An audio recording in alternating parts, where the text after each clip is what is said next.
Welcome to your various art supplies. So we have charcoal over here and some pencils over here.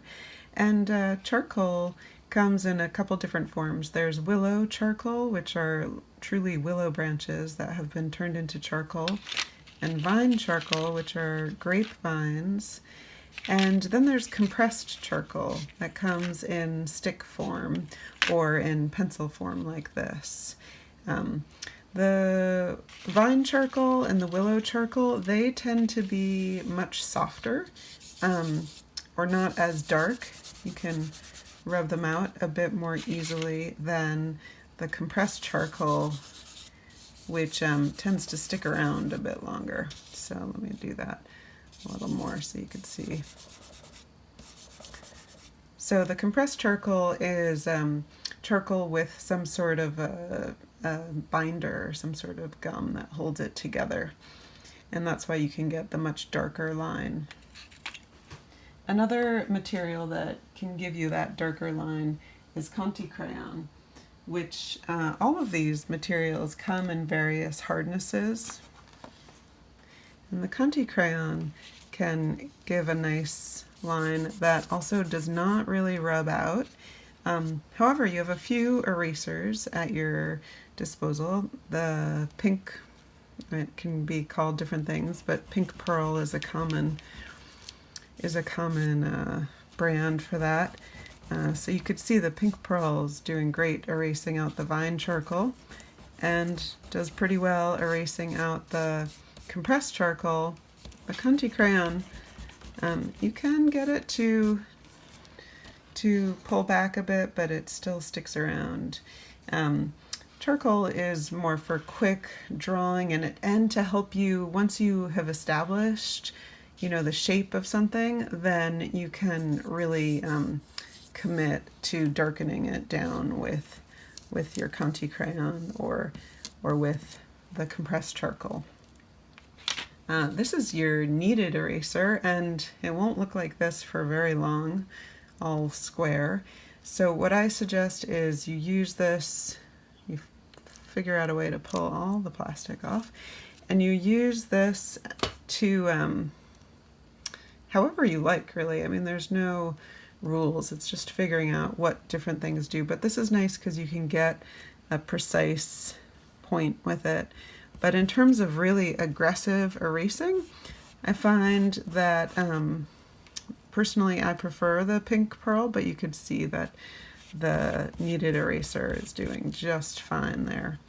In fact, maybe even better than the Pink Pearl. No, actually it didn't pull anything else. Another eraser is just a white eraser that I use very often, and I like to keep a square end for getting into sharp corners, and sometimes I'll even erase my eraser to create a square end. And I also use my eraser as a smudging tool. So sometimes I'll intentionally keep one part of it very dark and smudge and really actually draw with my eraser, not to mention the way that you can draw with an eraser simply by erasing with it. So that covers those. This is another, when you get into the more precision drawings, I enjoy having one of these erasers that's just sort of like a regular pencil eraser, but doesn't run out as quickly as most standard pencil erasers do, and just gives you a little precision. If you were getting into architectural drawing, there is such a thing as an eraser guard. The eraser guard can give you very precise control over exactly what you're erasing. So if we wanted to erase, this sort of rectangular shape from within there, we can use that eraser guard to, it's almost like a stencil.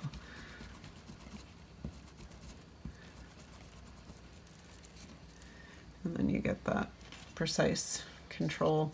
Also, sometimes just the edge is what you might be most interested in, or the line. Obviously, any of these tools you can play with and explore. So sometimes I like to just keep a standard cheap painting brush around to move my erasures off.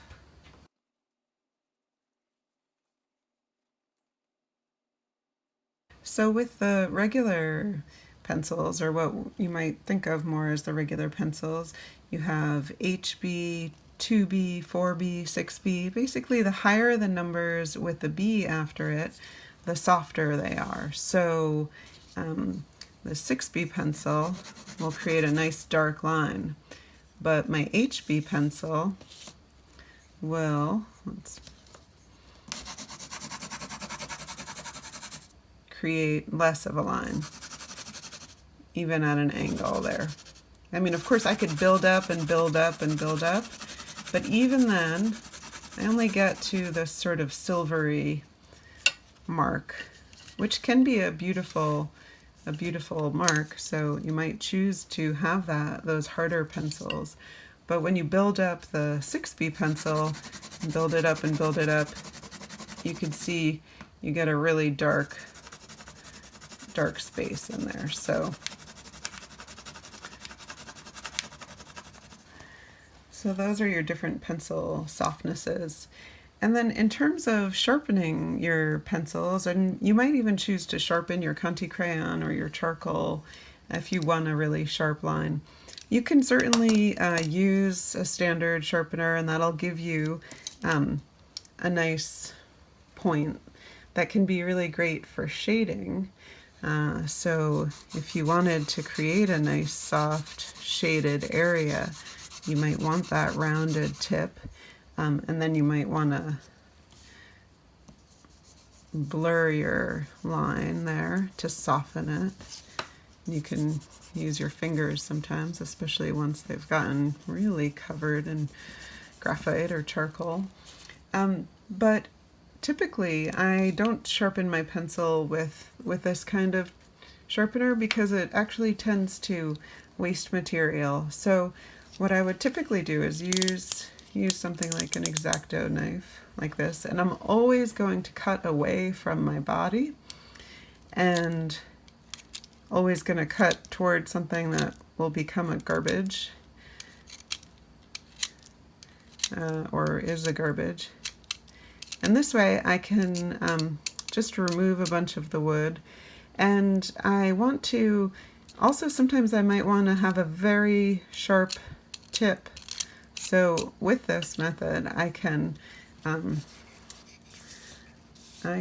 give myself that super sharp point to draw some precision lines, or precision scribbles in this case.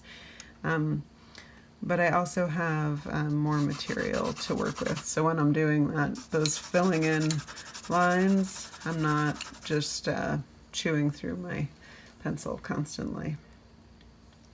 So again, the most important part is to always cut away from your body. Never, never, ever put your hand in the line of fire, as I describe it. Always make sure you're cutting toward something that's okay if you slip.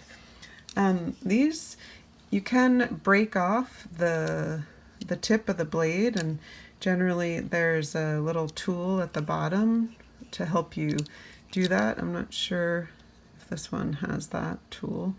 But I just use a plier typically.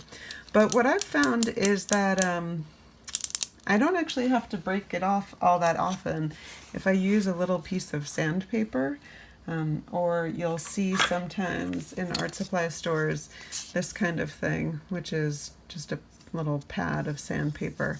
And so you can, I would need to come to the edge here or have something that I'm resting on.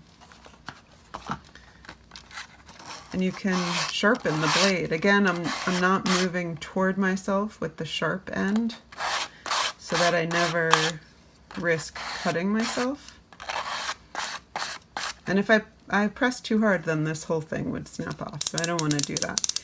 But I find that I can keep this blade quite sharp without having to sacrifice part of it. And you can get refill blades for these in most hardware stores, pretty much any hardware store.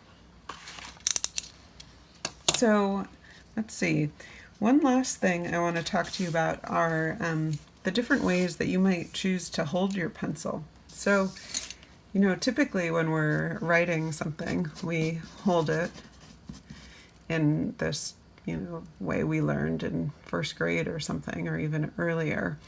But there's also all different ways, and I want you to really loosen up, and part of that is just loosening your grip on the pencil. So I realize I'm just scribbling here, but it's interesting, even from these little scribbles to this, I'm inclined to go much bigger because I'm holding the pencil farther back, so this loosens you up.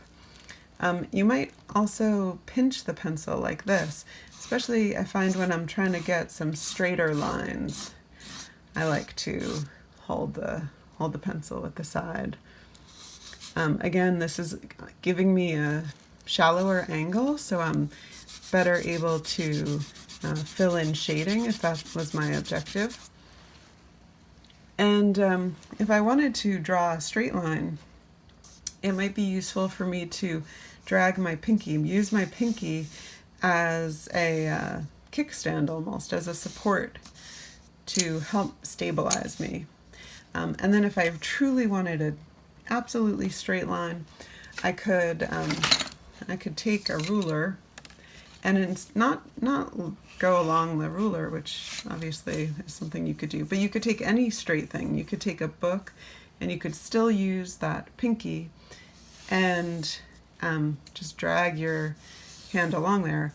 I think it probably goes without saying that if I'm not holding my pencil in a tight position, then I'm going to lose that sharp straightness to the line. So those are a few different ways you might hold the pencil. And then if you wanted to draw a curve, you can pivot at the wrist. So your whole hand becomes like a compass, right? Or you might combine some of these ideas. So those are a few pieces of information for you about the materials. So with your pieces of charcoal, they come in these pretty long lengths, but they can be impractical to use, so you might want to break a piece off. But please do use all sides of the charcoal, because then you can get some beautiful line quality. And just experiment and practice accomplishing any number of lines. Really just use even your smudged finger to work back in. So use the tools in any way you can figure out how to use them. There's really not a right or wrong, it's just about experimenting to see what they can do. And enjoy.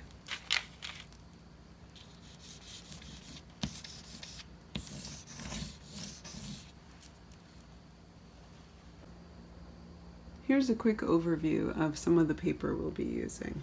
So the newsprint pad will be for quick sketches and really experimenting. And like it says, it's good here for charcoal and pencil. It's not so great for really working things over and over again. It's 30-pound paper, which means it's not super heavy. So you'll notice that it's not going to hold up really well to going over again and again with pencil rather. But that it's really good because it's big and it's relatively cheap, and you can just experiment and see what happens. It will turn yellow over time and it will not hold up that well. Now this nicer, thicker paper, a couple things to notice here. One is that it's 90 pounds, so it's 3 times as thick, I believe, as the 30-pound stuff. The other important thing to know is that it's acid-free, which means that over time it's going to not turn yellow. It's going to hold up really well. And I've heard that it also does pretty well with wet media, so when we use ink, it should work pretty well. And when you look at it, you'll notice that it has a nice weight. It also talks about that it's medium texture. So some paper is very, very smooth and some paper is quite rough. And that's just a personal preference for how you want things to show up as you draw. It can be really nice to see the grain of the paper, so you'll notice here a little bit of the texture of the paper coming through. And that can create a really beautiful effect.